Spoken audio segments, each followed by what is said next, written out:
Hey everyone, do you like the weekend? What about 8-hour workdays? Non-mandatory overtime? Well, today we're going to talk about an event that helped make that happen.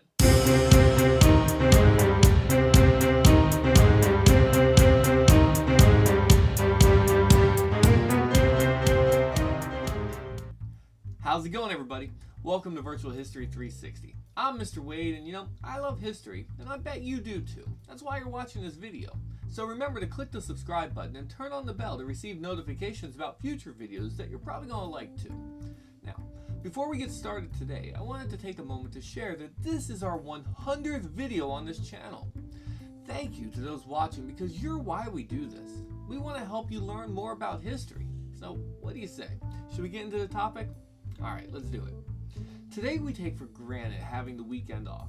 Now I know I'm talking about traditional careers, and if you work in a restaurant or in retail, you might not be on a Monday through Friday schedule, but you still enjoy only 40 hours before you hit overtime. And speaking of overtime, it's not mandatory.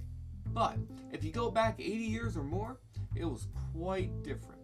Conditions in the workplace were not regulated, and employers tried to squeeze every last cent of profit from their workers. This led to conditions that were beyond horrible.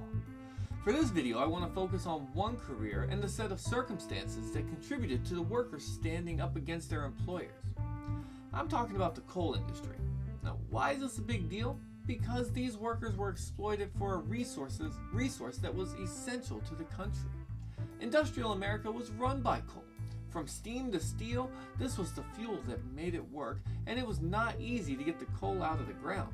You had to drill underground, then place dynamite and explode the rock, and then gather the coal. This was very dangerous. In 1910, there were more than 400 miners who died, most due to explosions or rock falls. Believe it or not though, there were actually safety rules in place, but most were ignored.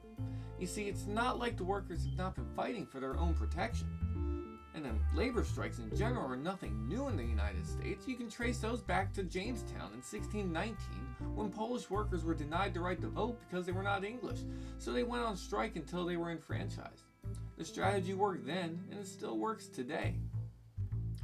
Getting back to the coal miners though, they had been fighting for more than 50 years, and there had been little improvement. You see, even though they were willing to face the dangerous conditions, they also wanted to be compensated fairly. Here's something else. The mine only paid them for the coal removed, not for the work before or to clean up after. Oh, and if the executive found rocks other than coal, you'd not get paid anything. But they would still keep the coal that you brought out, right? Of course. But that's okay. You still made some money, right? But don't forget the supplies needed to get the coal, such as black powder and pickaxes. Where were you supposed to get those? Well, the company store, of course. After you left the store, you go back to the company house that you lived in. Now, but you also had to pay rent. So think about it for a second.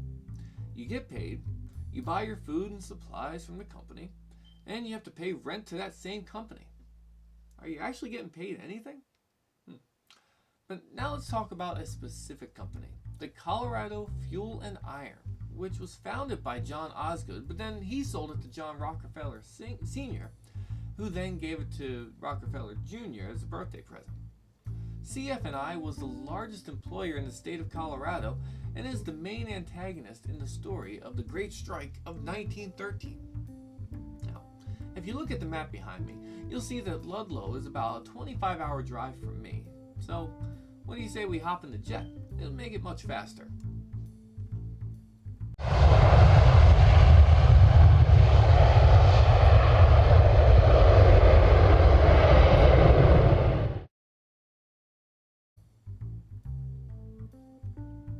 After flying to Denver, it was about a 3.5-hour drive to here, Ludlow, Colorado. When the strike of 1913 began, President Woodrow Wilson offered to help negotiate as long as Rockefeller Jr. agreed to the collective bargaining. He refused, and the strike escalated. The National Guard was sent in, as well as local militia. There was violence committed by both sides. You see, strikers would damage company property, and then the company would retaliate, and so on. The strikers were actually evicted from their company homes, so they moved a little ways away and set up a tent city. This city was complete with streets, a community tent where they would gather, and even a medical tent to show that they were looking for good conditions. And while they were there, they were able to set up picket lines to block the coal mine to keep other people from working there. A man named Louis Tikas represented the strikers. He was a Greek organizer who wanted to keep the peace, so he met with the National Guard. There he realized that they were mercenaries. You see, as the strike held on, the National Guardsmen would be replaced. As they rotated men in, some of the soldiers were also guards for the mine itself. So here you have men working for the mines as well as the state, trying to protect the mines, trying to protect the protesters.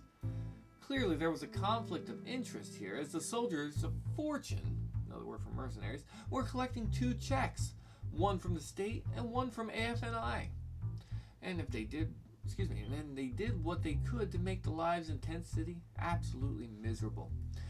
They posted a searchlight up in the hills to shine down on the tents at night to keep them awake.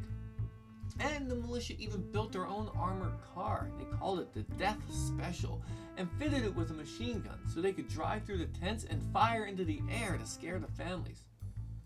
Oh, I didn't tell you? Get this. There were whole families living in the tent city, not just the miners. Wives and children would hide from the gunshots in hand-dug caves or cellars under the tents. Now, fast forward to Greek Easter, April 19th, 1914. As they were celebrating with a friendly game of baseball between the strikers and the guardsmen, one of the militia said, "Have your fun today, we'll have our fun tomorrow." Apparently they knew what was going to happen. So the next day, as tensions rose, Louis Tikas tried to negotiate a truce with the soldiers. But instead, he was beaten with a rifle stock so hard that it broke the butt of the gun across his head. And as he stumbled away, he was shot in the back and killed. This led to a full-scale gun battle with the miners as they tried to draw up fire away from the tents and into the hills, but it just didn't work. You see, the militia set a machine gun on a hill and fired randomly into the tents. They then set fire to the tents to drive them away. Now, whether they knew it at the time or not, there was a family that was trapped in a cave under a burning tent. Most of the Acosta family, seen here, and others were suffocated in that cellar. At the end of the day, 10 miners were killed along with one National Guardsman, on top of the civilians that lost their lives, 11 children and 2 women. This led to a 10-day war all out with the protesters. They went after everyone and everything in their path. These miners attacked company towns, threw dynamite into the mines to disable them, killed scabs who were still working, killed supervisors from AFNI, burned company buildings, and ran the militia out. The violence didn't end until President Wilson called in the U.S. Army. In the end, this massacre was used as a rallying cry for other protests. Remember, Ludlow was used to bring people to fight for better conditions. And although these miners didn't win right away, they did form a company union that was able to redress many of the grievances. This might not have been the final battle, but it was a shock that pushed the fight further along. So as you work your 8-hour shift for a 40-hour work week, you can thank the Ludlow miners for their sacrifice. Ludlow didn't win for themselves, but won for us. There's a great quote by Soren Kierkegaard that goes, "Life must be lived forward, but it can only be understood backwards." I think that helps us appreciate what we have a little better. So, leave a comment below if you have any questions I can help you with. And while you're there, go ahead and hit the like button for me so YouTube knows to promote this video. And don't forget to subscribe if you haven't already. Be sure to check out my other videos like the ones you see over here to the side. And just know that I have other history videos, civics, world, US, and some that are shot in 360, so check them out. For Virtual History 360, I'm Mr. Wade. Thank you.